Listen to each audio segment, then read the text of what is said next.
actually in the screen? Yep, you're right in the bullseye middle. And it's recording. Don't worry. Come on. But you're not smiling. Oh, I'm not ready to shoot yet.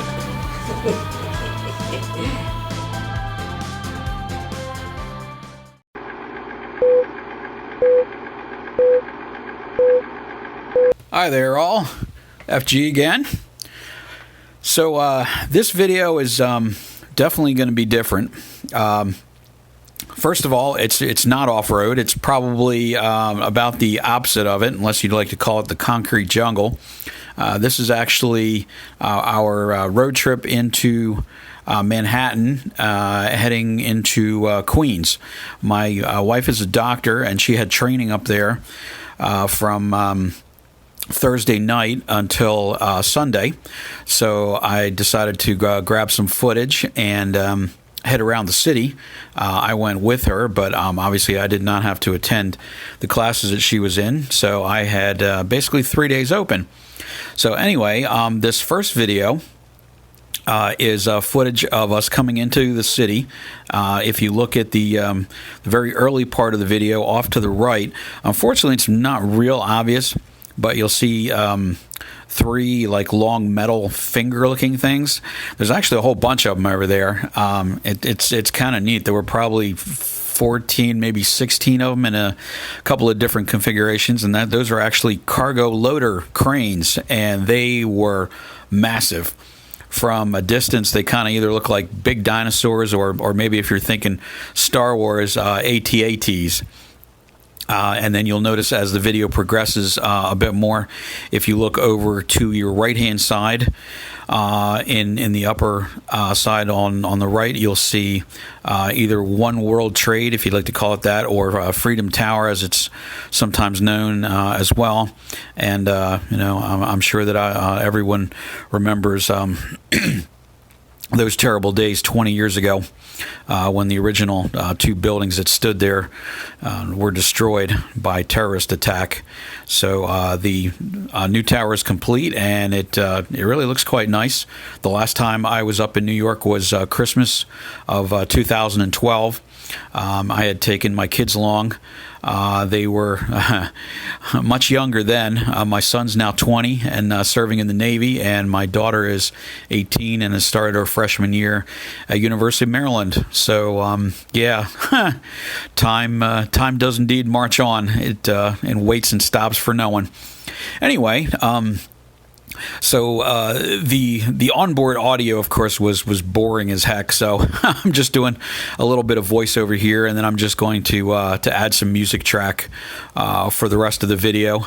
And for those of you who don't live near the East Coast or have only visited once or twice and are not familiar with how big actually New York City is, unfortunately the camera view doesn't have any pan and zoom capability or anything like that. It's just fixed, basically for whatever direction the windshield has to be pointing.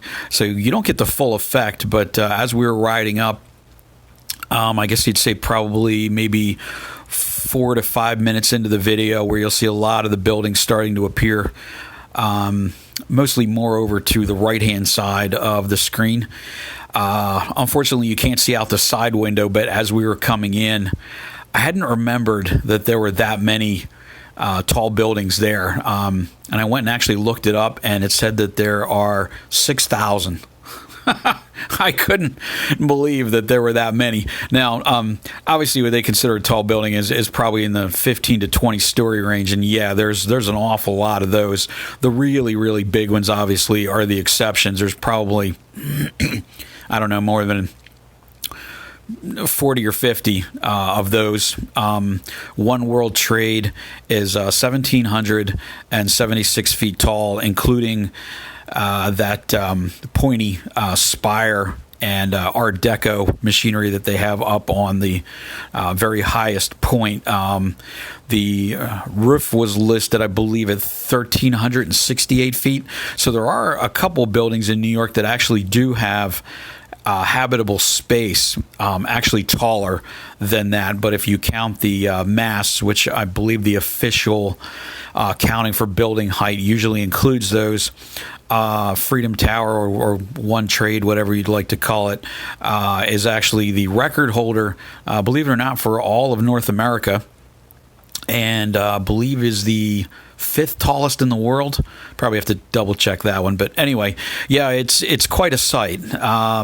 Doesn't look so crazy impressive from a distance, because you don't really get a true feel for its scale. But when you get close up, I believe I'm going to end up splitting this into at least 2 and possibly 3, depending on what I get when I cull through all my footage. So I actually did grab some pretty neat footage of actually crossing the Brooklyn Bridge, which I believe is probably the oldest active suspension bridge in the world. And it's 4 lanes. 2 lanes in each direction, which obviously in the 1880s, when the Roeblings constructed it, automobiles really weren't thought about yet. So it was designed, really for horse and carriage. So it's really an amazing testament to their engineering ability that not only is the bridge standing and is still in safe and useful condition, but that was able to adapt, to transporting vehicles that were never considered at the time. So that's either going to be video 2 or video 3. I don't know. I've got to go through. I've got stills, and I've got a lot more footage, some driving actually in Manhattan. I don't know how many people get to watch this video have ever been there, but I would say that Manhattan drivers are probably the craziest on the coast. I don't know, maybe for the entire country. I hear that some areas in California are definitely taxing people's sanities as well. But as far as East Coast, yeah, I'd say probably I'm going to have to give Manhattan the tip of the hat and say these people are just flat out nuts. It's quite an experience. So between that and Queens, I'll post up that video later. So I hope that y'all that live out in like maybe the mountain states and possibly have never seen anything like this, that me bringing this to you, hopefully gives you a new perspective and go, wow, that's kind of interesting, or wow, I'm really glad I live where I live, and I would never, ever, ever want to be dropped and embroiled in the middle of that mess that y'all got going on with just tens of thousands of cars teeming everywhere.